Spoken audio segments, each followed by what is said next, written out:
talking, well, I'm going to read the description and we'll see what you guys think we should talk about. I have a few ideas, but I sort of came up with it because Sharon said, Deneb, come up with something. We need more options. And I really wanted to go back to the Umlauf because I went there the first year I came to AccessU, and it was a sort of transformative experience. It was just really splendid. So I'm excited to go back. Okay, so the says beyond the visual, sculpting a multimodal future for art. Art is often relegated to the do not touch world of galleries and screens, yet our experience of the world is inherently multisensory. This Unconference field trip dives into the intersection of tactile art and multimodal accessibility and how to design creative experiences that prioritize sensory equity from the start. We'll start in the classroom to talk about the challenges, and optionally, we'll take a guided field trip to the Umlauf Sculpture Garden. Walking among the sculptures, we'll put our discussion into practice, experiencing firsthand how bronze, stone, and nature interact with our senses. So I think this is how many people do we have? So this is going to be especially multimodal for them. Because maybe I'll join the the Zoom call on my phone as we're going over there. And then they'll be able to hear kind of us interacting tactily with the sculptures instead of just visually. Um, so I don't know. We'll see if it works. Otherwise, we can just take good notes and record those someplace that everybody can discuss later. But let's start off talking about why you guys chose to come to this one. Like, why are you here in this unconference set of PDF remediation strategies? Yeah. I'm tired of talking about PDFs. No, really, because this is very far outside of my usual work. I work in the IT department at University of Michigan doing accessibility, and very occasionally we get questions about museum stuff, but I work remotely, so I don't get to go to the museum and help with the art questions. So I picked this because this is not the kind of work I do, and I wanted to get some exposure to something that's way outside my usual focus. Cool. So I might not have a lot to contribute, but definitely interested in learning from everybody else. Well, but maybe you will have a lot to contribute because you don't get to go because you're remote. But if there were a way to facilitate that experience for you, even though you couldn't be there in person, maybe you will have some great thoughts. Thank you. Anybody else? Why are you here?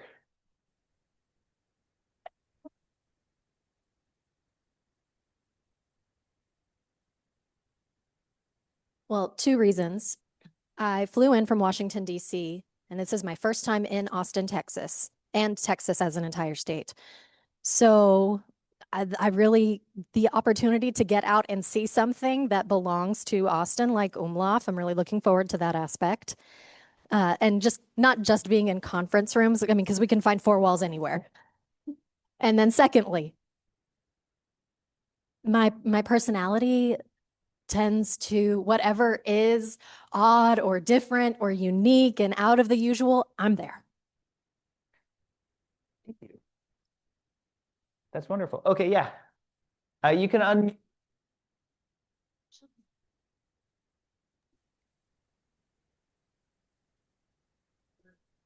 Should I go now? Yes. Okay, yeah.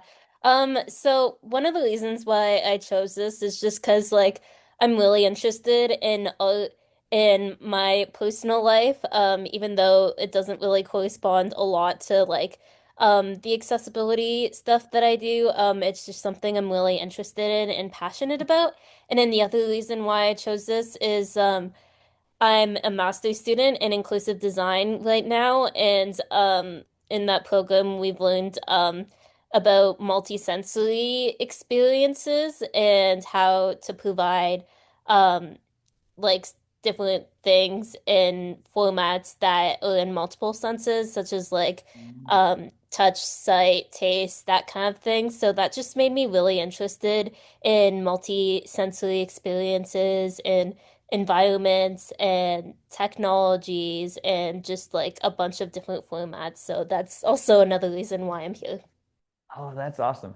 So you are going to have a lot to say about this, right? So we had one person who said, I may not have a lot to say, but it sounds like this is a big part of what you have studied, kind of the multimodal aspect of things. I think Yeah, that'll yeah. be I interesting. don't know if I'm gonna have a lot to say about this because this isn't still 100% my area of expertise, but yeah, Sure. I've definitely studied multimodal stuff and I'm Cool. definitely interested in it. All right. Awesome. Thank you. Well, I'm excited. Anybody else? Where are you? Okay. Let's do another one from here in the classroom, and then we'll go to him. Hello there. So I am an Austin resident. My colleague is staying with me, and we also both work at the Equal Employment Opportunity Commission. And what I'm doing right now is pretty dry and boring. My previous position was a bit more fun. Right now, I'm a data analyst most of the time, and it's dull with a capital D. So I do want to do something that's maybe a bit more colorful and artistic in a way. I mean, and I'm not an artist in the drawing sense particularly, but I do love music. I love performances and shows and all of that. So if this is something that I can learn more about how we can then apply multisensory experiences to the different types of art, oh, I'm fascinated. I'm there already. Wonderful.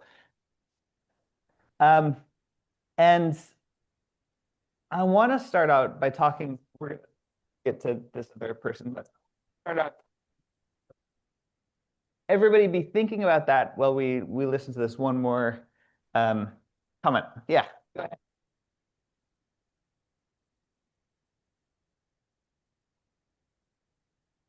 Ed. Oh, okay. Are you there, John? Oh, yeah, sorry. Oh, yeah, we I can didn't hear know who you. you were. Oh, good, good. Yeah, I didn't know if, right. You're it. All right, very good.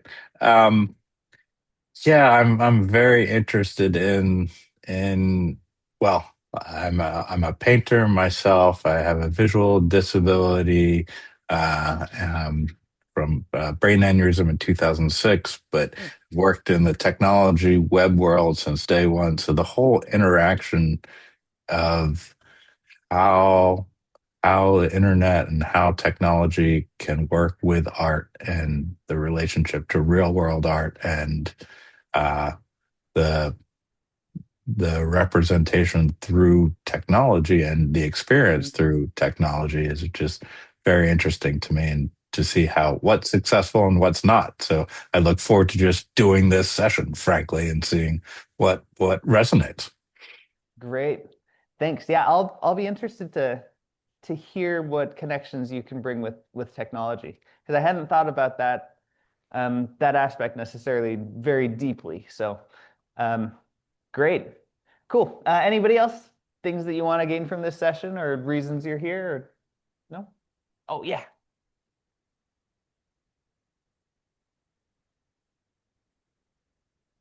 No? Is it okay, cool. Hi, I'm Alexis. First and foremost, I am a graphic designer and I enjoy creative thinking. And I think oftentimes in order to have inclusive design, you need to think outside the box. You need to be a creative thinker.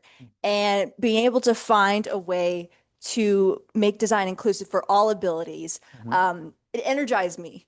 And Cool. oftentimes when you have that multimedia design, it's a lot more interactive than what you would say with Da Vinci with a painting that you can't exactly touch. You have to look from a crowd of people just across the way.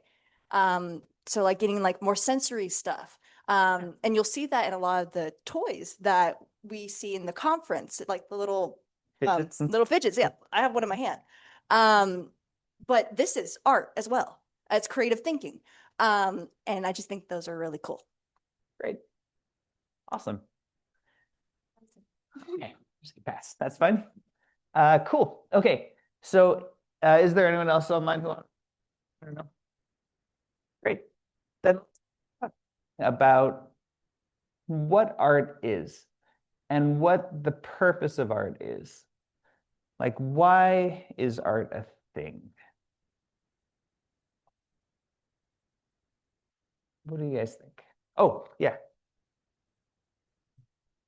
I think simply it's just creative expression and outlet Okay. to express the things that you may not be able to say in any other kind of form. Okay, so it's a method of expression in that case. All right, so that's definitely a valid definition of art. Anybody else have a definition of art? What art is? Yeah.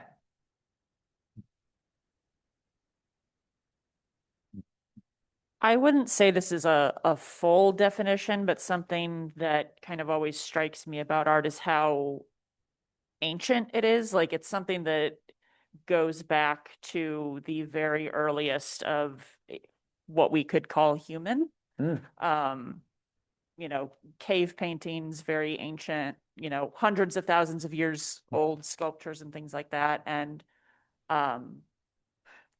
So why is that? Why is it so ancient, or why is because there's a connection of like this is something that these people who lived in a world that I cannot fathom, Hmm. but I can connect with the art that they made. There was actually a very cool post somewhere online, I don't remember where, but it was a photograph of some of the like cave paintings in France of the horses, and then somebody had made a little stuffed toy version based on that painting. Huh. And then both of those, so like you have this ancient piece of art, you have this toy that was made based on that art, and then you have the two images put together online, which is itself, I think, another method of expression. Sure. And I don't know, that just really kind of stuck with me as like this, the people who made that original cave painting could not imagine the world that we live in today, but they would still recognize that toy. They would still see this image of them together and be like, oh, you made this because I made this. Yeah. So it's a And- very human connection. Good. So you're saying that art is, so its expression is part of it, but it's an expression that's designed to connect. I think that's a big Okay. part of it. Yeah, I love that. That's fantastic. And so if we're striving for connection, I mean, it makes a lot of sense to broaden the base of that connection as much as possible, right? Which is why I love this Umlauf garden, because it's he was a tremendous artist, but his goal was to make sure that everybody could actually interact with his art. So he thought about people who were blind, who couldn't typically usually interact very much with sculpture because it's all off, off limits. But he interaction. He wanted to have that connection. And so that's why he did this. So I think it's a really, and I love the story you said about the whoever came after with those ancient horse paintings on the wall and made toy where it into a different medium, and how that works. Connection of all those things. Oh, that's wonderful. Cool. Anything else? What else do you guys think? Any other purposes of art? Oh, yeah. I think of like creating something out of nothing. like whether it would be like Ah, creating movement with like your body or creating like something out of material or huh. creating like some sort of product or something that just w didn't exist anymore like before using existing resources. Huh. So you said creating something out of nothing, but it's not really out of nothing. It's out of something kind of different or disparate. So it's taking these things and repurposing them into whatever you have in your heart or your mind or your experience. Yeah. Interesting. And that is, I mean, there's definitely a drive to connect and to express yourself in that, and sometimes reaching out in and grabbing things that you wouldn't expect actually works better. Do we have any artists here? Oh, we had one online, right? Who said he's a visual artist, I Yeah. think. Yes. Yeah. And eh, I don't know. It's a little aside here, but I was just at an opening of a sculptor here in New York. His name's Mark DeSubro, and he does these big pieces, and they kind of swing around and stuff like that. But if they're in a museum, you can't get near them. Oh yeah. However, he made them. He wanted people to interact with them. Hmm. So, and it's sort of interesting, that relationship of what you were talking about earlier about the Yeah. the interactive relationship of sculptures and how it's great for. He's actually disabled himself. His name Mark DeSubro, and Okay. uh, so it's sort of it's kind of strange when museums don't let you touch things, for example, Yeah. and they're built for it. There's an irony there, isn't there? It's Mhm. ironic that we have these personal expressions that are designed to connect with other people, and then we value them so much that we stick them behind glass, and we put them someplace where they're separated with a corded off rope area, and you can't get as near them or interact with them in as personal a way as maybe they were intended. That is kind of ironic. I like that. Yep. Hmm. How about with your own art? So what is your medium? Oils, Okay. oil painting. Yeah. And, uh, well, in regards to what about my own art, as Um, far as, I guess what you hope for your art, like how you would like for people to interact with your art. yeah, because of my visual disability that was acquired in 2006, and it's Hmm. sort of an unique one in that it's half vision in both eyes. So visual Oh. spatial organization is very strange and Huh. surreal and difficult to just literally describe. Um, So through painting, I try and give the experience of the vision, but I can't okay. kind of literally portray it. So, and a Huh. lot of it is about the relationship to the real world through a painting lens and Okay, that's how interesting. you feel about it. Yes. Hmm. Huh. Have, if you were to attempt to make um your art multimodal, Hmm. meaning to be Yep. accessed in different ways, how would you do that? I thought about that. I think that um, I would do it probably through a video experience. Oh, Uh, okay, cool. uh, yeah, and sort of that feeling of relationship to space. Huh. And it might be sort of off-putting or off kilter or kind of dizzying or Yeah. something that kind of changes one's relationship to the visual world. Huh. Yeah. That would be interesting.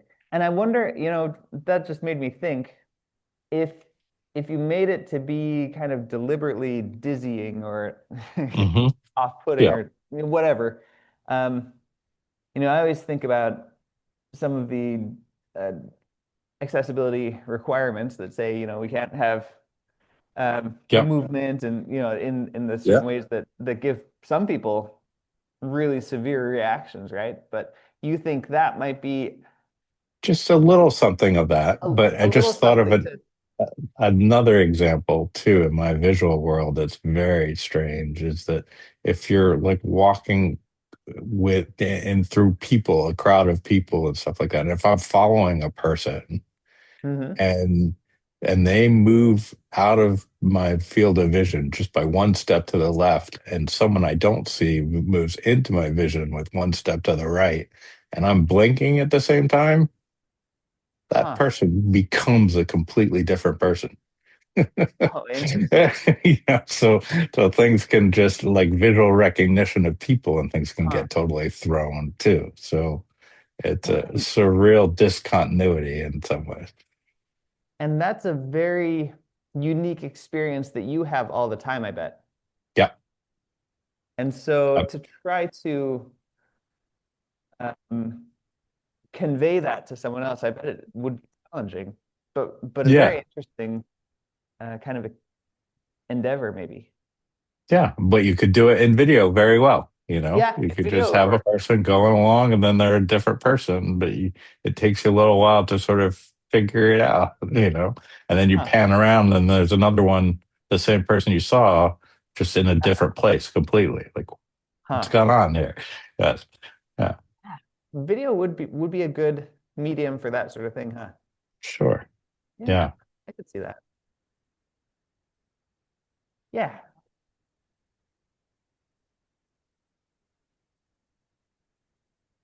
Thank you, John. I think it was John that was saying that Yeah. or Yes. making Yeah. those comments online. Yeah. It makes me think about my medium. Collage is my medium. So, like Yeah. magazines, paper materials. However, most of the things are flat. Most of them are not sensory. So I started like in November, December, and now this is really making me think, adding some layers to it. So maybe something to provide smell, some kind of material for that, or that are raised, something texture, some kind of raise, something to bring it up, something physical change. That just kind of made me think about what would a collage do to represent communication barriers? You know, maybe more auditory based, instead of visual based. Typically I create things that are, not related to my disability. Mm. But now I'm thinking, okay, but what if I did? What would it look like? What materials would I use? What would I do? How would I communicate that experience? So I like people talking about their art, because it's not always the same kind of art. I'm like, oh, well, maybe what would I do with my art? And to take that out. So art is expressive, expansive. Art is expansive. It's forever. It could be technology that's created to provide art, yeah, but it's never, you know, it will never meet the capacity of the human creativity. Yeah. Form Interesting. of communication, right? Yeah. But talking about that disparity, that the art has to struggle, or the media, I suppose, have to struggle to convey the experience and the difficulty of having that. That's sometimes where we find the real beauty. And we discover things in that. Yeah.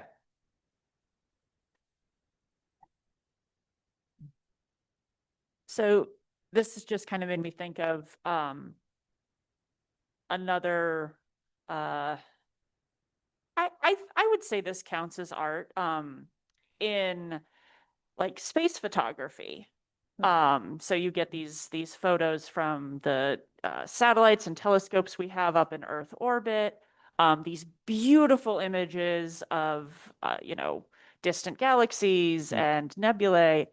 And I believe it's a project through NASA has translated some of those into like an auditory experience. So it sort of plays the like spectrum of like it translates the spectrum of light into sound. So you can hear what these stars and everything look like. And it's really cool. And again, it's I think a very creative way of conveying that experience to somebody who maybe can't see it, because alt text is good, but it can only do so much. So yeah, just this conversation about kind of how do you translate into different formats made me think about that. Yeah. There's a lot of really, I think kind of the challenge of I have this one medium, how do I move it into another, can inspire some really creative solutions. When you bring that up about astronomy, but I think the really deep space telescopes are not light-based, aren't they? Radio. Other things. So this, and then they have to put that back into something visual so that people. Oh, I'm cutting in and out, apparently. Did you turn me off? Yes. Okay, good. Well, so now I can feel like a pop star. Yeah, so, but this question of media and media translation and changing it to try to accommodate people, but also to try to just get a broader experience, I think it's very interesting. Yeah. What else?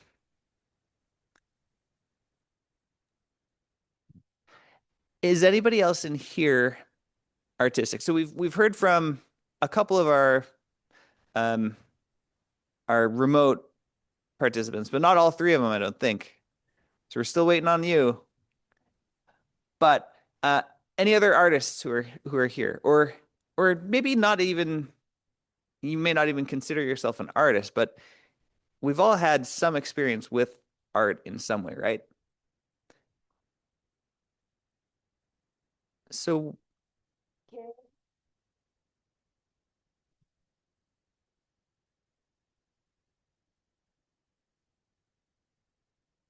I have a feeling we all started as artists as kids. yeah. So I just think we became really focused as we grew up, narrowed down, instead of going into open as life. We're just trying to survive life sometimes. So I do think, why often, storybooks and people encourage kids to. So if you could still, act as a child and, what would you do to explore? Where would you go? What would you do with your hands, your imagination? That's where I think people can rediscover again, their artistic side. Yeah. I like that. And then also thinking about children, right? Since your medium is collage, right? Kids often will do that. They'll grab whatever's on hand to make the art that whatever's happening inside of them they want to convey, right? They're just gonna grab whatever they can and scribble or paste it on, right? And so they're doing that, and we all kind of, you're right, we started that way. And we lost that, a lot of us. And I'm not a visual art kind of guy. I'm just not good at it. Um, my art is, I mean, in words more usually, but um, so that's a different medium as well, I guess, describing things. And so this is another reason why I thought it was interesting to think about multimodalities, because I think my art is an art too, right? It's not exactly poetry. I'm not much of a poet. I did get third place just a couple weeks ago in the community poetry contest. Out of, I think there were probably 3 or 4 contestants in my age group, but that's okay.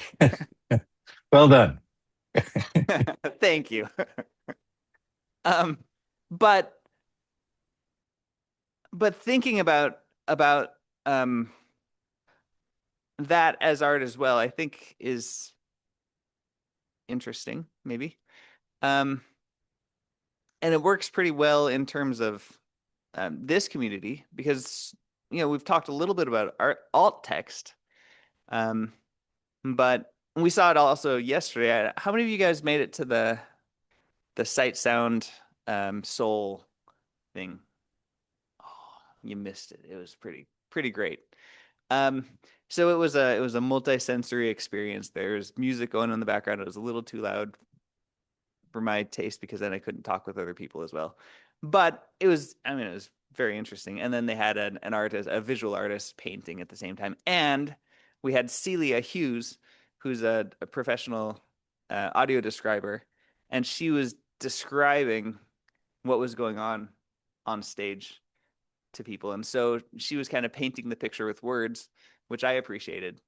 And then we had a painter painting the picture with paint, and the musician with his instruments. And it did kind of all add up to a pretty wonderful experience, I thought. So when the different modalities combine, it can be something pretty special. Yeah. Did we want to? Oh, yeah, go ahead and give it back to me. Yeah, hand it Oh, back. sorry. This is quick, just the reminder of, are you mentioning, writing and alt text? I just wanted to give a plug for, I think a possibly no longer updated site, alt text as poetry. I don't think it's been updated for a while, but it's still out there, and it just has some really cool examples of how you can get very creative with alt text. Oh, I wonderful. like sharing that as an example of like it, particularly because I work in academia and a lot of it tends to be pretty dry. It's like you don't have to be. You can convey emotion and color and all of this stuff. So just wanted to give a shout out for that. Alt That's text great. as poetry is the site. Wonderful. We'll have to put that in our show notes. That's great. I plan on looking up that site, because that sounds very interesting to me. Let's see. Oh, yeah, you had someone here had something. Yes, so we were talking about the different mediums. So as art. So I've noticed everybody talking about how they use different words, paper, auditory description, right? But we also have another type of medium, which is our hands. Like for visual people, our hands and how we do music. And I like theater as well. So I also like baking. So baking is also an art form.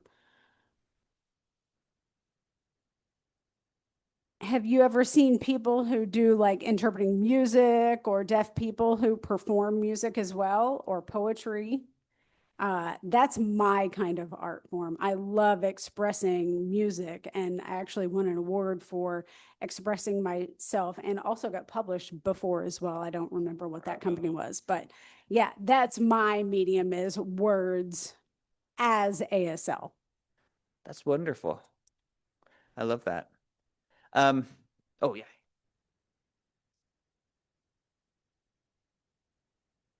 Hello. Okay. So what you said reminded me of this very popular ASL interpreter like a while ago on the Super Bowl, and she was interpreting for, I think, Rihanna, and everybody loved her because she was so expressive when she was like doing the ASL interpretation. And even the people that didn't understand what she was interpreting, obviously they could hear the music. they loved how expressive she was. And so in that case, everybody could enjoy her, and that was really cool.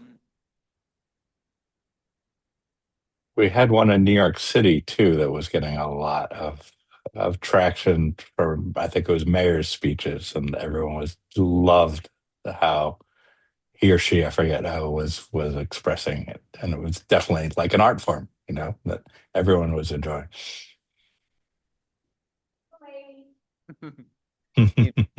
You're aware of that one? I have seen. Okay, wonderful.